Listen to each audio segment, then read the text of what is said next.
चीज़ समझना चाहिए कि ये देखो जितना भी ये इनटेक बढ़ा है, ये अभी रिसेंटली जो है वो बढ़ा है। ये सारा जो डेटा है ये पहले का डेटा है, जहाँ पे नंबर ऑफ बच्चे जो है वो कम हुआ करते थे। ठीक है, so hello friends, welcome back to another new video. तो इस वीडियो में मैं बात करने वाला हूँ Vishwakarma institute of technology Pune, इस कॉलेज के बारे में डिटेल में। एंड इस कॉलेज के बारे में मैं आपको इस वीडियो में सारी जो इन्फॉर्मेशन है वो दूंगा, ताकि आपको एडमिशन लेने में जो है वो और हेल्प हो। साथ ही में जब से वीआईटी एंड वीडब्ल्यूआईटी मर्ज हुए है, तब से इन कॉलेजेस का जो इंटेक है वो भी काफ़ी ज़्यादा जो है वो बढ़ चुका है। तो क्या इससे प्लेसमेंट्स के ऊपर जो है वो इफेक्ट पड़ेगा या फिर नहीं, तो उससे रिलेटेड भी मैं आपको इस वीडियो में जो है वो इन्फॉर्मेशन दूंगा। तो वीडियो पूरा एंड तक देखते रहिए, ताकि आपको सारी डिटेल्स जो है वो पता चल जाए। तो स्टार्ट करते हैं हम इस कॉलेज के ओवरव्यू से। तो ये कॉलेज स्टैब्लिश हुआ था 1984 में। लोकेशन है बिबड़ेवाड़ी पुणे। इंस्टीट्यूट टाइप है प्राइवेट ऑटोनॉमस। ऑटोनॉमस है तो और बेनिफिट्स आपको जो है वो मिलेंगे। जैसे सबसे इंपॉर्टेंट जो बेनिफिट होता है इंजीनियरिंग में ऑटोनॉमस का, होता है बैकलॉग्स का, कि अगर ऑटोनॉमस कॉलेज में बैकलॉग लगता है तो जल्दी एग्जामिनेशन हो जाती है, तो जल्दी आप बैकलॉग क्लियर कर सकते हो। नहीं तो फिर और नॉन ऑटोनॉमस कॉलेज में नेक्स्ट सेमेस्टर तक वेट वगैरह करना पड़ता है, तो इसका फ़ायदा आपको इसमें मिलेगा। एफिलेटेड है पुणे यूनिवर्सिटी के साथ। इंस्टीट्यूट कोड है 6273। कैंपस एरिया की बात करें तो 7.25 एकर्स में कैंपस एरिया है। मेन कैंपस जो सब कैंपस है वो भी आपको वहाँ पे मिल जाएगा, बिकॉज पहले ये एक ही कॉलेज हुआ करता था, यानी वीडब्ल्यूआईटी वाला कॉलेज था। तो अब ये दोनों कॉलेज मर्ज हो चुके हैं, तो अभी कुछ क्लासेस यहाँ पे होते, कुछ वहाँ पे होगी। तो जब आप कॉलेज जाओगे तो आपको पता चलेगा कि कौन सी ब्रांच के क्लासेस जो है वो कौन से कैंपस में जो है वो कंडक्ट की जाएगी। कनेक्टिविटी की बात की जाएगी तो देखो जो कॉलेज है वो पुणे में लोकेटेड है, तो पुणे में ओवरऑल जो कनेक्टिविटी है वो अच्छी है। नियर बाय एयरपोर्ट आपको ऑलमोस्ट 17 से 18 किलोमीटर के आसपास जो है वो मिल जाएगा। नियर बाय जो रेलवे स्टेशन है वो है स्वारगेट स्टेशन। पुणे में बसेस जो है वो बढ़िया चलती है। बस आप गूगल पे डाल दो, बस नंबर आपको दिख जाएगा, एंड बस में बैठ के आप कहीं पे भी जो है वो जा सकते हो। साथ ही में पुणे में जो लोकल ट्रेन है वो भी चलती है, बट वो कुछ स्पेसिफिक रूट्स पे चलती है, तो उससे भी आप ट्रैवल कर सकते हो। लोनावला में भी आप 15-20 रुपये में जा सकते हो, बट वही कि वो कुछ रूट्स पे ही जो है वो चलती है। बाकी बसेस जो है वो बहुत बढ़िया है, यहाँ पे आप इजीली कहीं से भी कहीं पे भी बसेस में जो है वो ट्रैवल कर सकते हो। अब अगर गूगल मैप्स में देखोगे तो ये है पूरा कॉलेज का कैंपस। अब कॉलेज का जो कैंपस है वो बहुत बड़ा नहीं है, थोड़ा छोटा कैंपस आपको यहाँ पे जो है वो देखने को मिलेगा। बिल्डिंग्स ही है ज़्यादातर, तो बाकी छोटा सा आपको ऐसा एरिया मिल जाता है। इसके अलावा जो दूसरा कैंपस है वहाँ पे भी आपके जो लेक्चर्स वगैरह जो है वो हो सकते हैं। अब डिपेंड करेगा कि कौन सा डिपार्टमेंट वहाँ पे इन्होंने रखा है, तो अकॉर्डिंगली आप कॉलेज में जो है वो पूछ सकते हो। बाकी कॉलेज का जो मेन कैंपस है वो कुछ ऐसा आपको जो है वो देखने को मिल जाएगा। क्लासरूम्स वगैरह जितनी भी मेन फैसिलिटीज़ होती है, लाइब्रेरीज़, जो कंप्यूटर की लैब्स, वो सारी चीज़ें आपको कॉलेज में मिल जाएगी। तो इंफ्रास्ट्रक्चर मतलब बहुत विशाल, बहुत बड़ा नहीं है, बट जितनी भी रिक्वायर्ड चीज़ें हैं वो सारी चीज़ें आपको कॉलेज में जो है वो मिल जाएगी। स्ट्रीम्स की बात की जाए तो यहाँ पे भाई बहुत बहुत मतलब बहुत सारे स्टूडेंट्स जो है वो आएंगे इस कॉलेज में। अब देखो कितना इंटेक है यहाँ पर। सिविल इंजीनियरिंग है यहाँ पे इस कॉलेज में। 2024 में यहाँ पे स्टार्ट हुआ है, देख सकते हो स्टार्ट ईयर। 60 स्टूडेंट्स का इंटेक है, जिसमें से 48 स्टूडेंट्स कैब से एडमिशन होगा। 12 आईएलएस सीट्स है, मतलब मैनेजमेंट कोटा यहाँ पे रहेगा। प्राइवेट कॉलेज है। कंप्यूटर इंजीनियरिंग का देख सकते हो 1991 में यहाँ पे स्टार्ट हुआ है, बट अब इसका इंटेक जो है वो इन्होंने काफ़ी ज़्यादा इंक्रीज़ किया है। 720 स्टूडेंट्स का इंटेक है भाई, 720 स्टूडेंट्स। मतलब मैंने जब ये देखा तो मेरा भी ऐसा सर एकदम चकरा गया भाई। 720 स्टूडेंट्स कंप्यूटर इंजीनियरिंग में, और उसमें भी 144 यहाँ पे मैनेजमेंट सीट्स है, तो काफ़ी सारे स्टूडेंट्स यहाँ पे जो है वो आने वाले हैं। इससे प्लेसमेंट्स में इफेक्ट्स तो पड़ेंगे, उसके ऊपर भी हम बात करेंगे। आईटी की बात की जाए तो यहाँ पे भी 360 स्टूडेंट्स है, तो मतलब कंप्यूटर इंजीनियरिंग एंड आईटी मिला के 1000 से ज़्यादा स्टूडेंट्स यहाँ पे होते हैं। तो इंटेक यहाँ पे बहुत ही ज़्यादा मुझे जो है वो लग रहा है, इतना भी जो है वो नहीं रहना चाहिए था। इलेक्ट्रॉनिक्स एंड टेलीकम्युनिकेशन इंजीनियरिंग का भी 360 का इंटेक है। भले ही 2 कॉलेजेस मर्ज किए तब भी बहुत ज़्यादा इंटेक है। कुछ कॉलेज का तो 720 सभी ब्रांचेस मिला के इंटेक हो जाता है। बाकी इंस्ट्रूमेंटेशन एंड कंट्रोल का 180 का इंटेक है। मैकेनिकल का यहाँ पे 360 का इंटेक है, ये भी काफ़ी ज़्यादा है। फिर computer science and engineering, artificial intelligence and machine learning की एक न्यू ब्रांच है यहाँ पे, जो 2022 में स्टार्ट हुई है। अभी तक इनके प्लेसमेंट्स नहीं हुए हैं। 360 का बैच साइज आपको इसमें देखने को मिलेगा। Computer science and engineering in data science, जो कि 2024 में ही स्टार्ट हुई है। 180 का यहाँ पे इन्होंने जो इंटेक है वो दे रखा है। Computer science and engineering artificial intelligence 2022 में ये ब्रांच स्टार्ट हुई थी, अभी तक इनके भी प्लेसमेंट रिकॉर्ड्स नहीं है। 360 का इंटेक है, इसमें सभी में आपको मैनेजमेंट कोटा जो है वो मिल जाएगा। देन है यहाँ पे computer science and engineering internet of things and cyber security including blockchain technology, 2024 में ये भी ब्रांच स्टार्ट हुई है। 180 का यहाँ पे भी इंटेक है। Computer engineering in software engineering क्या ब्रांच है भाई ये, मतलब 2024 में स्टार्ट हुई है, 180 का यहाँ पे cut off number of seats है। Then artificial and data science 2020 में ये स्टार्ट हुई है, 360 का इंटेक है। देखो एक चीज़ यहाँ पे मुझे साफ समझ में आ रही है कि देखो इन्होंने ट्रेंड का जो यूज़ है वो किया है। सभी कॉलेजेस को पता है कि CSIT ब्रांच में मैक्सिमम स्टूडेंट्स जो है वो एडमिशन लेना चाहते हैं। अगर आप ये 4-5 साल पहले देखते तो इस कॉलेज में आपको CSIT या फिर किसी भी कॉलेज में CSIT की आपको एक या फिर मैक्स टू मैक्स 2 ब्रांच देखने को मिलती है, एक कंप्यूटर साइंस इंजीनियरिंग या फिर कंप्यूटर इंजीनियरिंग और एक IT। फिर धीरे धीरे कंप्यूटर साइंस एंड इंजीनियरिंग या फिर computer engineering with AI and DS आने लगी। बट जैसे ही कॉलेजेस ने मैक्सिमम टाइम जो प्राइवेट कॉलेजेस है उन्होंने देखा कि ट्रेंड बढ़ रहा है CSIT का, तो चलो अपने कॉलेजेस में CSIT की और ब्रांचेस जो है वो ऐड कर देते हैं। अब देखो यहाँ पे कितनी सारी ब्रांचेस ऐड हो चुकी है, जैसे ये ब्रांच है इसमें भी AI एंड मशीन लर्निंग है। अब ये specific AI and data science की है, तो इन ब्रांचेस में ऐसे बहुत बड़ा डिफरेंस नहीं रहता है। अगर आप सिलेबस भी उठा के देखोगे तो आपको पता चलेगा भाई ये तो सेम ही है या फिर सेम सा ही लग रहा है। तो ये जो है वो बस ट्रेंड का जो है वो फ़ायदा उठाया जा रहा है ताकि मैक्सिमम स्टूडेंट्स जो है वो कॉलेज में एडमिशन ले, ऐसा मेरा पर्सपेक्टिव है या फिर मेरी थिंकिंग है। अगर आपको सही लगता है तो सही है, बट मुझे ये इतना भी सही नहीं लगा, बिकॉज एक ही जैसी बहुत सारी ब्रांच ऐड कर दो, यहाँ पे जिसको नहीं मिलेगा तो वो यहाँ पे लेगा, यहाँ पे नहीं तो यहाँ पे लेगा, यहाँ पे नहीं लेगा तो यहाँ पे तो लेगा। इतनी ऑप्शंस दे दो बच्चों को कि वो अपने ही कॉलेज में एडमिशन ले, कोई अदर कॉलेज में ना जाए। तो इससे प्लेसमेंट्स में भी आगे जाके इफेक्ट होने के चांसेस जो है वो रह सकते हैं, बिकॉज IT का ट्रेंड था, अभी धीरे धीरे जो है वो कम होते हुए आपको जो है वो मार्केट में देखने को मिलेगा प्लेसमेंट में। स्पेशली बात करेंगे हम इसके बारे में प्लेसमेंट के ऊपर भी। सीट मैट्रिक्स अगर हम यहाँ पे देखें तो यहाँ पे आप देख सकते हो डिटेल में मैंने यहाँ पे जो सीट मैट्रिक्स है वो दी हुई है। तो सीट मैट्रिक्स से हमें ये पता चलता है कि कहाँ पे कितनी सीट्स हैं एंड कितना रिजर्वेशन यहाँ पे हमें देखने को मिलता है। तो आप देख सकते हो कंप्यूटर इंजीनियरिंग की 720 सीट्स है, जिसमें महाराष्ट्र स्टूडेंट्स के लिए 468 सीट जो है वो रिजर्व्ड है। ऑल इंडिया में 108 सीट्स है एंड इंस्टीट्यूट सीट्स में 144 सीट्स आपको जो है वो देखने को मिल जाएगी। तो आप यहाँ पे JEE मेंस के स्कोर के बेसिस पे भी जो एडमिशन है वो ले सकते हो। साथ ही में अगर आपको मैनेजमेंट कोटा से एडमिशन लेना है तो वो भी आप यहाँ पे जो है वो ले सकते हो। बाकी रिजर्वेशन है आप यहाँ पे जो है वो डिटेल में देख सकते हो। सीट्स यहाँ पे TFWS की 36 है एंड EWS की यहाँ पे 72 सीट्स आपको देखने को मिल जाएगी। मोड ऑफ एडमिशन की बात की जाए तो आप यहाँ पे MST CET के एग्जामिनेशन के स्कोर के बेसिस पे भी एडमिशन ले सकते हो। साथ ही में JEE मेंस के स्कोर के बेसिस पे भी आप यहाँ पे एडमिशन जो है वो ले सकते हो। एडमिशन प्रोसेस CET की काउंसलिंग के थ्रू होता है, तो जब CET की एडमिशन प्रोसेस स्टार्ट होगी वहाँ पे आपको अपना फॉर्म जो है वो फिल करना पड़ेगा। फॉर्म फिल करने के बाद कैप राउंड की प्रोसेस होगी, जहाँ पे आपको कॉलेजेस के जो ऑप्शंस है वो डालना होगा। उसके डिटेल वीडियोज़ मैं आपके लिए बनाऊँगा, वो ज़रूर से देखना, उससे आपको काफ़ी हेल्प होगी। अब बात करते हैं इस कॉलेज के फ़ीस स्ट्रक्चर के बारे में। अब फीस स्ट्रक्चर भी यहाँ पे जो है वो धीरे धीरे जो है वो बढ़ते ही जा रहा है। जैसे आप देख सकते हो ओपन कैटेगरी का यहाँ पे टोटल जो फीस है वो है 1,92,945 रुपीज़, ऑलमोस्ट 2 लाख के आसपास आपको जो है वो देखने को मिल जाएगा। वही open students out of Maharashtra के लिए यहाँ पे 1,93,445 है, यहाँ पे आपको जो है वो फीस देखने को मिलेगा।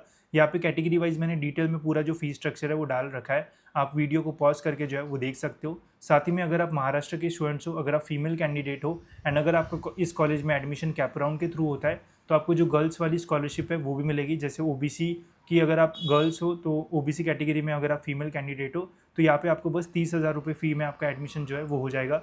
EBC में भी 30,000 रुपये में, EWS एंड SCBC में भी 30,000 रुपये ही आपको फ़ी लगेगी, जिससे ये कॉलेज जो है वो आपके लिए और वर्थ इट रहेगा। कम फीस में ये कॉलेज जो है वो बढ़िया रहेगा, बट फीस जितनी ज़्यादा दोगे उतना ही आपके ऊपर बर्डन जो है वो रहेगा।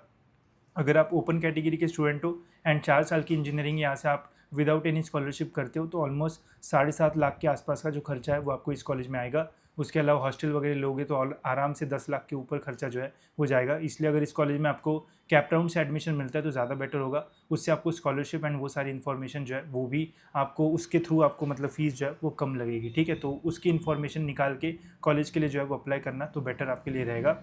अब बात करते हैं इस कॉलेज के कट ऑफ्स के बारे में। तो देखो 2 टाइप्स के कट ऑफ्स रहेंगे, एक हमारा महाराष्ट्र का MST CET का कट ऑफ एंड दूसरा रहेगा हमारा JEE मेंस का। तो दोनों हम देखेंगे, ध्यान से अब सुनना।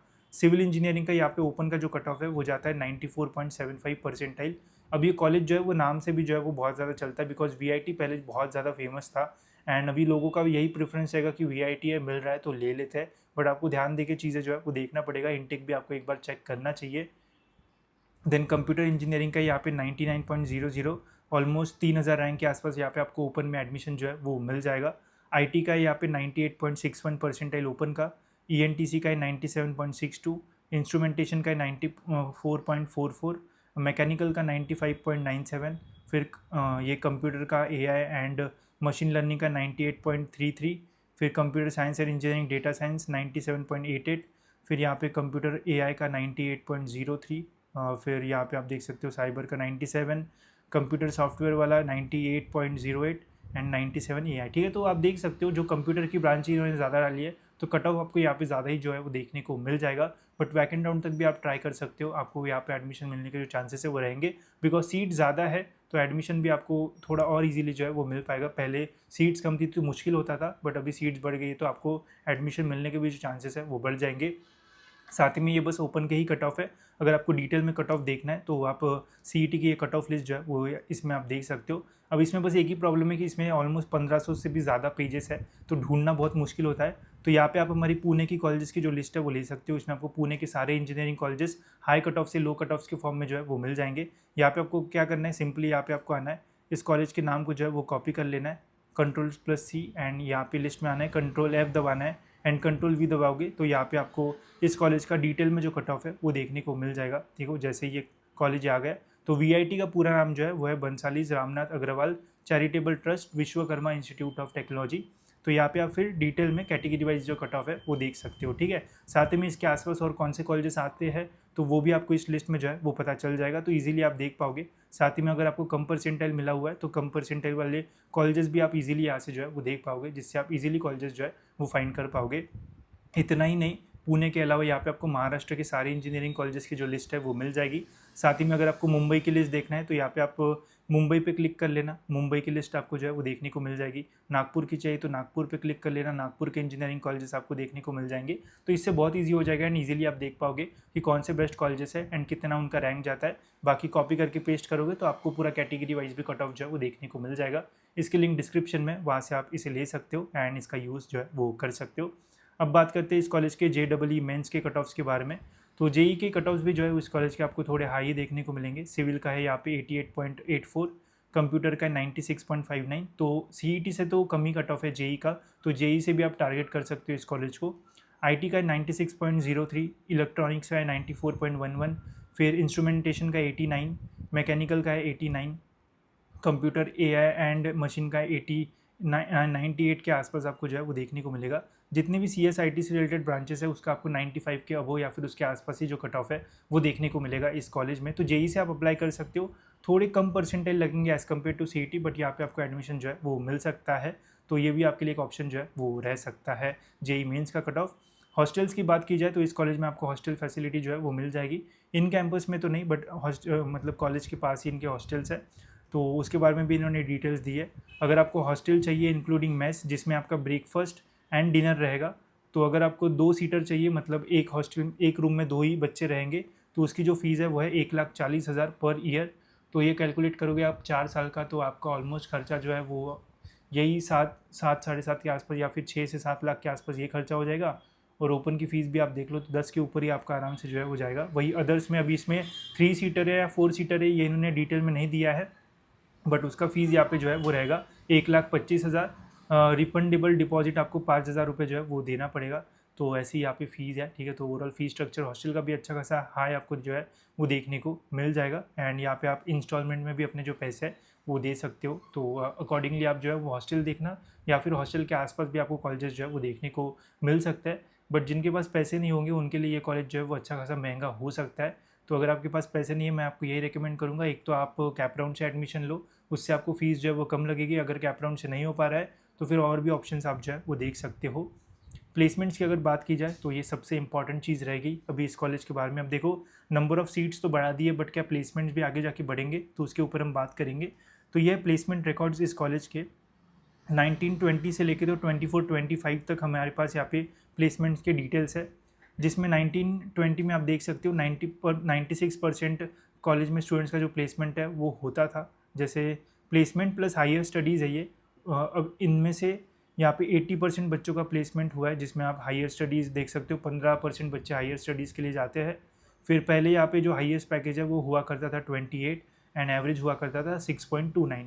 लेटेस्ट 23-24 का डेटा के बारे में बात की जाए तो यहाँ पे 96% में प्लेसमेंट्स प्लस हायर स्टडीज़ है जिसमें से 86% बच्चों का प्लेसमेंट हो जाता है अकॉर्डिंग टू देम।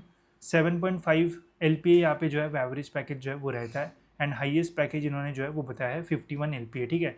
बट अभी आपको एक चीज़ समझना चाहिए कि ये देखो जितना भी ये इनटेक बढ़ा है, ये अभी रिसेंटली जो है वो बढ़ा है। ये सारा जो डेटा है ये पहले का डेटा है, जहाँ पे नंबर ऑफ़ बच्चे जो है वो कम हुआ करते थे, ठीक है। अब जैसे ये जितनी नई बैच बनी है, जितना इनटेक बढ़ा है, इनके प्लेसमेंट्स अभी तक जो है वो हुए नहीं है। इनके प्लेसमेंट्स आने वाले 2-3 साल में जब होंगे, तब हमें एक्चुअल डेटा पता चलेगा कि इतना इनटेक बढ़ने के बाद कितना यहाँ पे सैलरी में जो है वो डिफरेंस आया है। एक चीज़ मैं आपको प्रेडिक्ट कर सकता हूँ कि जो एवरेज पैकेज है वो थोड़ा बहुत जो है वो यहाँ पे कम हो सकता है। हाईएस्ट पैकेज तो डिपेंड करता है कि उस साल कौन सी कंपनी जो है वो विजिट करती है, बिकॉज हाईएस्ट में 2-3 बच्चे मैक्स टू मैक्स जो है वो उठाए जाते हैं। तो ठीक है, तो आप देख सकते हो इनटेक है 3,500 के आसपास, उसमें हाइयर पैकेज तो किसी को भी मिल सकता है, तो वो इतना प्रॉब्लमेटिक नहीं है। एवरेज आपको जो है वो देखना चाहिए, एवरेज अच्छा है इस कॉलेज का। बट वही कि आगे जाके जब यहाँ पे नंबर ऑफ़ स्टूडेंट्स बढ़ेंगे तो कंपटीशन भी बढ़ेगा, तो आपको उस कंपटीशन में जो है वो आगे रहना पड़ेगा, तभी आपका यहाँ पे जो प्लेसमेंट्स है वो होगा। बाकी प्लेसमेंट वाइज ओवरऑल जो स्टैटिस्टिक्स है वो अच्छे है कॉलेज में, बट हमें देखना पड़ेगा कि आगे जाके और कितना बेटर ये जो है वो होता है। बिकॉज बच्चे बढ़ेंगे तो number of companies as a recruiter वो भी जो है वो बढ़ना चाहिए, तभी कॉलेज का जो फ़ायदा है वो होगा।